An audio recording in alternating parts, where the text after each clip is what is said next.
Good morning. स्वागत है आपका एएस स्टडी 61 पर।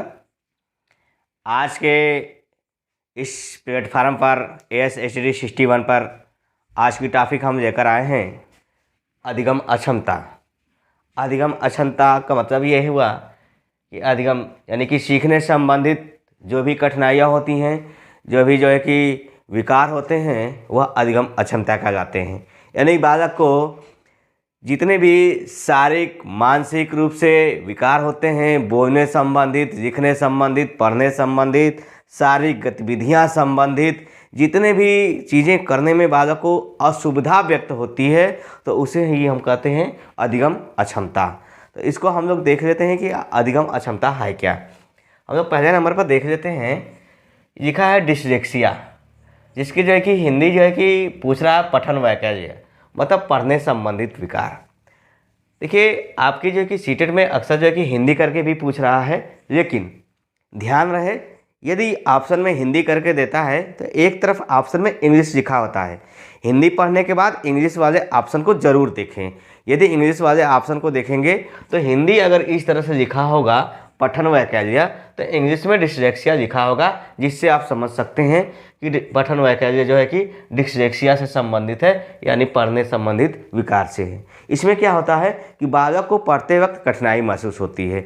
पढ़ने में जो है कि जब बालक पढ़ता है तो उसमें जो कुछ अलग सा लिखा होता है, बालक कुछ अलग पढ़ देता है। जैसे जैसे जैसे जैसे यदि सा लिखा हो तो सा को क्या पढ़ देता है, सा को वह कि वाज पढ़ देता है। वाज पढ़ना यानी कि सा को वाज पढ़ना, ये क्या है, पढ़ने संबंधित क्षमता है। जैसे इसी में जैसे अगर लड़की लिखा हो तो लड़की को जल्दीबाजी में लोग क्या पढ़ देते हैं, लकड़ी पढ़ देते हैं। लकड़ी पढ़ना यानी कि इस तरह से पढ़ने संबंधित चीज़ें यहाँ पर हो जाती हैं, तो इसे जो है कि हम जो है कि पठन वैकल्य या डिस्लेक्सिया कहते हैं। इसी तरह होगा डिस्ग्राफिया। डिस्ग्राफिया क्या है, लेखन वैकल्य, यानी कि लेखन वैकल्य का मतलब ये हुआ लेखन वैकल्य।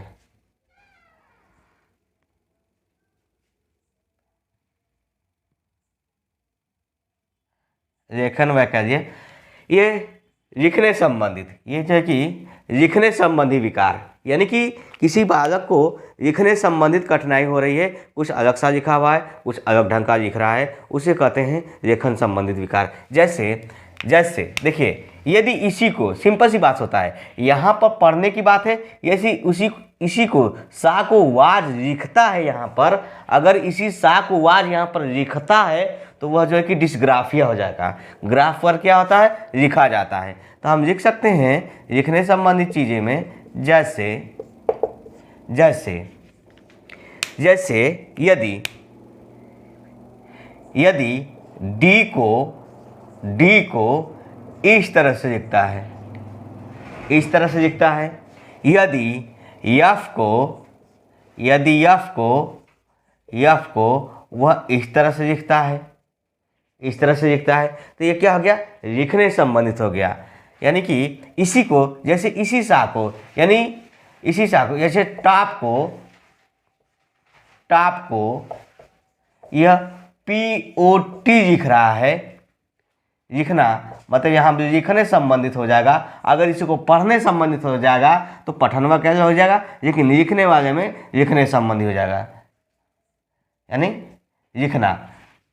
तो इस तरह से जो है कि विकार या इस तरह की कठिनाइयाँ जो कि कौन से कह जाती हैं, डिस्ग्राफिया कह जाती हैं या लेखन वैकल्य कह जाता है। दूसरी बात डिस्कैलकुलिया।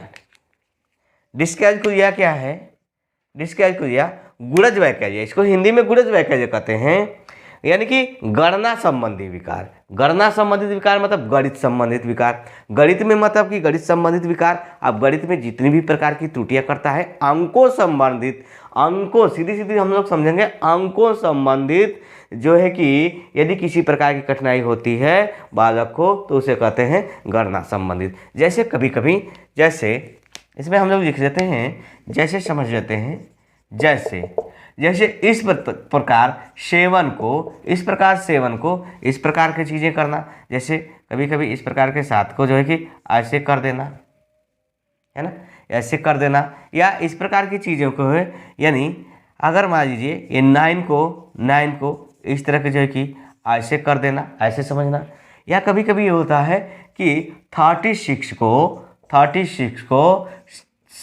63 लिखना या 36 समझना, यानी कि इस तरह की चीज़ों को समझता है तो ये गणित समझिए, यानी कि गणित संबंधित या अंकों संबंधित होनी चाहिए। सीधे सीधे आप लोग अपने पेपर में देखिएगा, अंकों संबंधी अगर इस तरह से समस्याएं उत्पन्न करता है तो आप समझ लीजिएगा डिस्कैलकुलेट या गुणज संबंधित होते हैं, या जोड़ घटाना गुणे भाग के संबंधित भी चीज़ें इसमें आ जाती है। बस याद रहे क्या होने चाहिए, अंक होने चाहिए।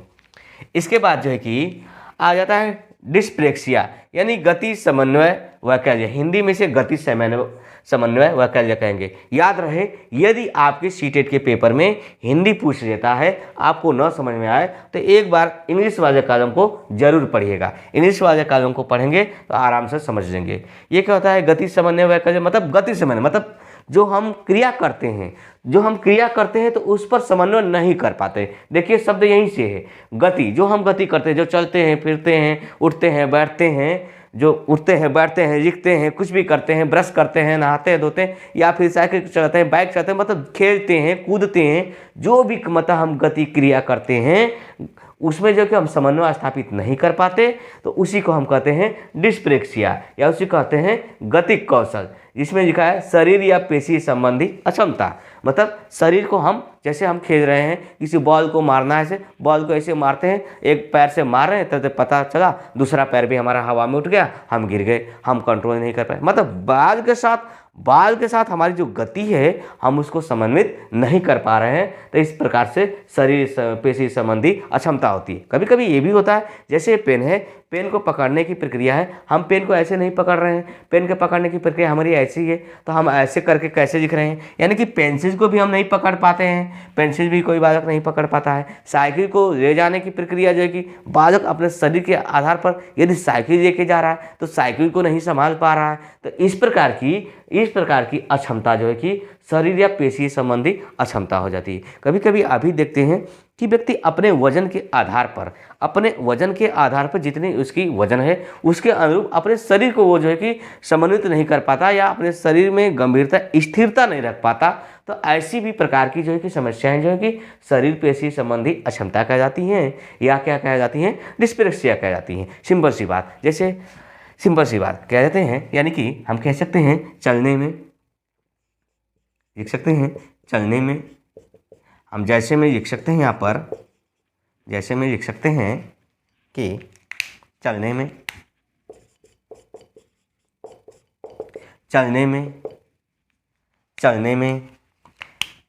दौड़ने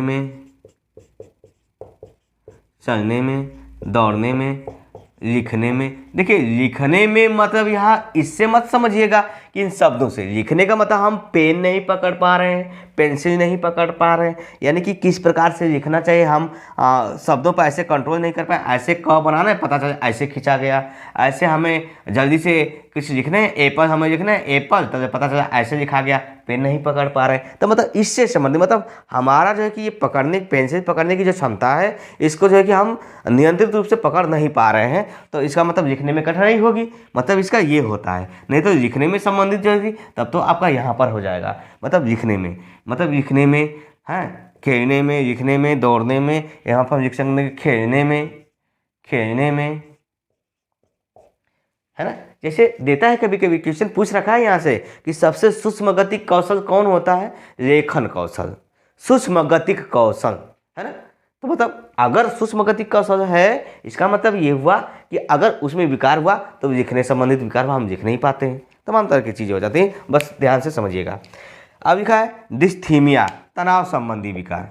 ठीक है, तनाव संबंधी विकार का मतलब ये हो गया कि जैसे किसी बालक को अनेक रूप से तर्क करने की, चिंतन करने की प्रक्रिया जो है कि नहीं हो पाती। जैसे कोई समस्या आ जाती है कि हम कैसे क्या करें, जैसे इस समय सीटेट का पेपर आ गया, अगर जो छात्र 4 महीने 6 महीने या शुरू से तैयारी नहीं कर रहे होंगे तो अब वो ये सोच रहा होगा कि हम 2 महीने में तैयारी कैसे करें, तो मतलब 2 महीने में तैयारी कैसे करें, तो मतलब क्या हो जाता है तनाव में कि 2 महीने में हमें कैसे कवर करना है। तो फिर भी व्यक्ति उसको कैसे करके कवर करता है, तो मतलब उसके उपरांत व्यक्ति तनाव में आता है। तो जिसके उपरांत तनाव में आएगा तो ऐसा चिंतन करेगा कि हम कैसे चीज़ों को करें। जैसे अचानक से कोई समस्या आई कि हम अभी रिलैक्स स्थान पर हैं, बहुत जो है कि अपने आप में जो है कि समय संतुष्ट हैं, और पता चला अचानक से कोई इमरजेंसी पड़ गई और वहाँ जाना पड़ गया अचानक सा, तो आप क्या आ जाएंगे, तनाव में आ जाएंगे। तनाव में आ जाएंगे तो मतलब कैसे करें, यानी कि मानसिक, ये देख सकते हैं यहाँ पर कि मानसिक रूप से किसी प्रकार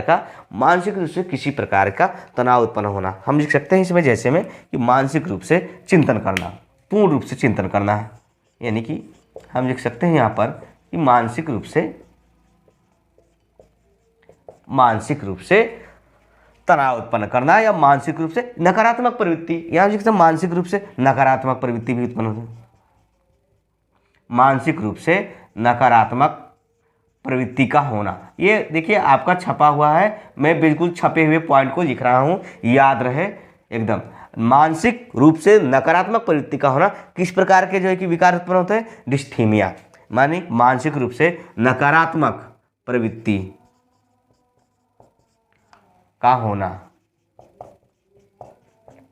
यानी कि इसका मतलब ये हुआ कि जैसे एग्जाम आ गया, मैंने एग्जाम है, अब मानसिक रूप से आप तनाव बना देंगे कि 2 महीने में कैसे तैयारी करें, 2 महीने में कैसे तैयारी करें, तो आप जो है कि नकारात्मक प्रवृत्तियों का हम 2 महीने में कुछ नहीं कर सकते। लेकिन यदि आप यही तनाव अगर ना हो, तनाव मुक्त होना चाहे, तो ASHTD 61 को आप फॉलो करेंगे। क्या हो सकता है 2 महीने में अच्छा मैटर दे रहे हैं, सारे प्रीवियस ईयर के क्वेश्चन की प्रैक्टिस भी कराएंगे, हमें यहीं से पढ़ लेना चाहिए, बाकी पढ़ने की जरूरत ही नहीं है, आप तनाव मुक्त हो जाएंगे। लेकिन यदि आप तनाव में होकर नकारात्मक प्रवृत्ति से जो है कि जुड़ जाएंगे कि हम नहीं कर पाएंगे, तो इसी को हम कहेंगे डिस्थीमिया।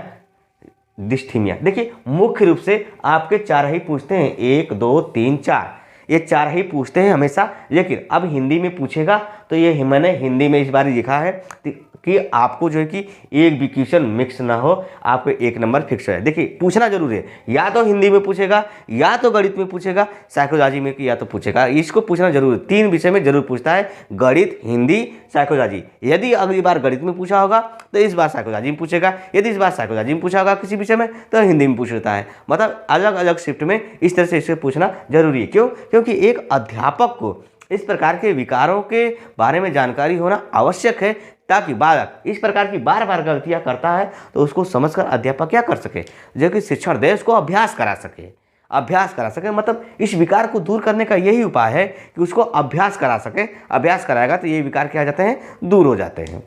आगे नेक्स्ट देख लेते हैं, डिस्मोरफिया का मतलब है भ्रम संबंधी विकार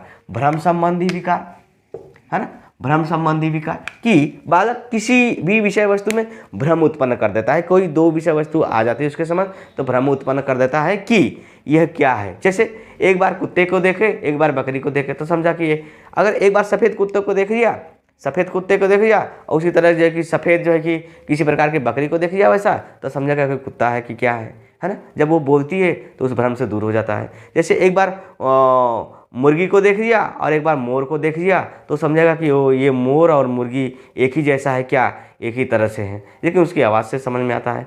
इस तरह से चीज़ें जैसे कि 2 चीज़ें हो जाती हैं तो बालक को क्या करती हैं, भ्रम उत्पन्न करती हैं। जैसे एक बार घर में एक बार अपने खरगोश को कहीं देख लिया, किसी खरगोश को देख लिया और बिल्ली को देख लिया, खरगोश को बिल्ली समझना और बिल्ली को खरगोश समझना, सफ़ेद बिल्ली और सफ़ेद खरगोश को समझेगा कि क्या है, बिल्ली है। तो मतलब ये भ्रम की स्थिति हो जाती है। यानी हम यहाँ लिख सकते हैं खरगोश को बिल्ली समझना, हम लिख सकते हैं जैसे खरगोश को बिल्ली समझना, जैसे खरगोश को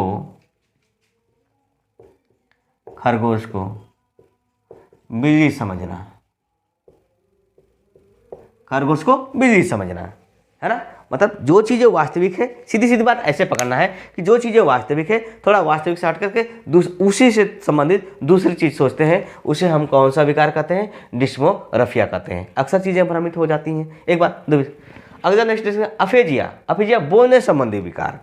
बोलने संबंधी मतलब जिसको बोलने में कठिनाई, जो अपने भावों को व्यक्त कर, मतलब हमारे मन में जो भाव है, जो विचार है, हम आपके संबंध रख नहीं पा रहे हैं, तो उसे हम कहते हैं अफेजिया। बोलने का मतलब हकलाने से मतलब नहीं है, यहाँ पर हकलाने से मतलब नहीं है। यहाँ पर भाषा विकार से संबंधित नहीं है। मतलब कुछ चीज़ें ऐसी हो जाती हैं कि हम चीज़ें जो कहना चाहते हैं, जो हमारे मन में है, हम कह नहीं पाते, तो उसे कहते हैं बोलने संबंधी विकार। बहुत सारे ऐसे चीज़ें हैं जो अंदर अंदर जो है कि व्यक्ति तनाव में रहता है, लेकिन अपनी बातों को वो कह नहीं पाता। और कितनी बार ऐसे कहता है कि हम कहना तो चाह रहे हैं मगर कैसे आपको बताएं, समझ नहीं पा रहे हैं। ऐसा कक्षा में भी आता है कि किसी बालक से आपने प्रश्न पूछ दिया कि बताओ कि आप जो है कि आप पिछले दिने के जो त्यौहार बीते हैं उस त्यौहार के उपरांत जो है कि मतलब क्या क्या करने चाहिए, या उसमें जो क्या नए चीज़ें करनी चाहिए, या उसमें क्या संशोधन करने चाहिए। तो बालक कह सकता है कि पिछले दिनों दीपावली बीती है तो दीपावली में पटाखे नहीं फोड़ने चाहिए, क्योंकि वातावरण होते हैं मतलब होते हैं प्रदूषित होते हैं, और भी इससे सारे बहुत कुछ होते हैं, मतलब मैं आपको बता नहीं पा रहा हूँ। तो मतलब ये क्या है, बोलने संबंधित विकार है। मतलब चीज़ें तो उसके दिमाग में आ रही हैं मगर वो चीज़ें व्यक्त नहीं कर पाता। यानी कि हम यहाँ पर लिख सकते हैं जैसे भावों को व्यक्त नहीं कर पाता है, जैसे भावों को व्यक्त नहीं कर पाता है, जैसे भावों को व्यक्त नहीं कर पाता है, भावों को व्यक्त नहीं कर पाता है, नहीं कर पाता है ना। शारीरिक अक्षमता या रोग के कारण देख लेते हैं। अगला है डिस्फेजिया।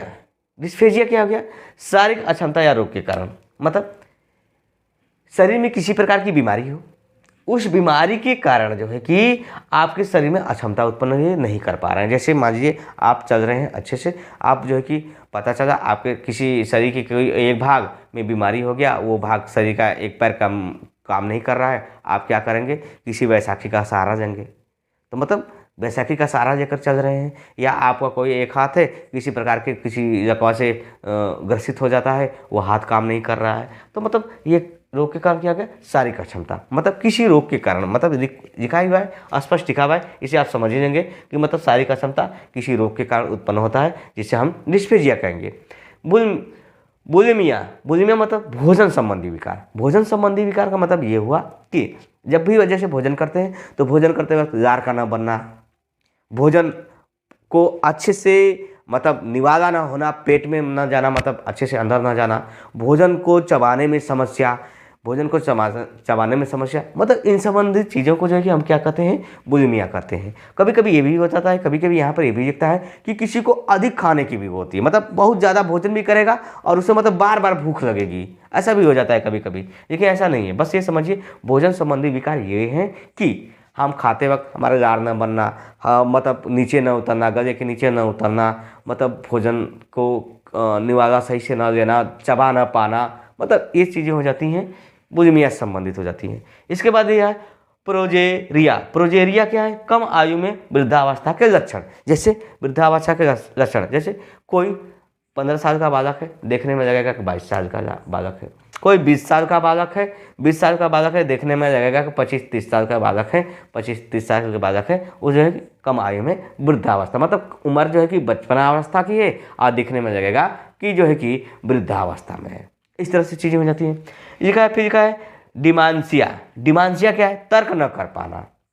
डिमांसिया तर्क न करवाना। तर्क न करवाना मतलब ये हुआ कि व्यक्ति के समझ कोई समस्या आती है, कोई समस्या आती है तो उसके समझ जब कोई समस्या आई तो वह विभिन्न प्रकार के चिंतन नहीं कर पाएगा। जब समस्या उठी तो चिंतन नहीं कर पाएगा, जब चिंतन नहीं कर पाएगा तो उस तरह का समस्या दूसरे कहता है कि मुझे ये समस्या कि मैं क्या करूं। जैसे इस समय एग्जाम आ गए हैं, पढ़ने हैं, बीएड बीटीसी कर लिया है बेचारा किसी तरह से, मगर क्या है कि अगर जो है कि पढ़ने के संबंधी चीज़ें वो पूछे कि हम कैसे पढ़ें, क्या करें, नहीं करें, अरे इतने सारी व्यवस्थाएं हैं, आप पढ़ सकते हैं, लेकिन वो क्या करें, है क्या डिमांसिया, यानी किसी एक प्रकार के विकार से वो ग्रसित है जिस पर तर्क नहीं कर पाता। हमारा मोबाइल है, हम मोबाइल की चीज़ों को देखते हैं, मोबाइल में इतने सारे ऑप्शन हैं, मोबाइल में इतने सारे ऑप्शन हैं, यदि मोबाइल में कोई ऑप्शन हट जाते हैं तो हम उस पर सोच ही नहीं पाते तो आखिर इसका ऑप्शन कैसे होगा, कैसे सेट होगा, हम तर्क ही नहीं कर पाते कि आखिर मेरे मोबाइल पर जो फ़ोन आ रहे हैं नहीं दिखा रहे हैं, सेटिंग कहाँ से हो गई, या इसके व्हाट्सएप की जो चीज़ें हैं ये कहाँ जाती हैं, इमेज में जाती हैं, कहाँ जाती हैं, हम किससे पूछें।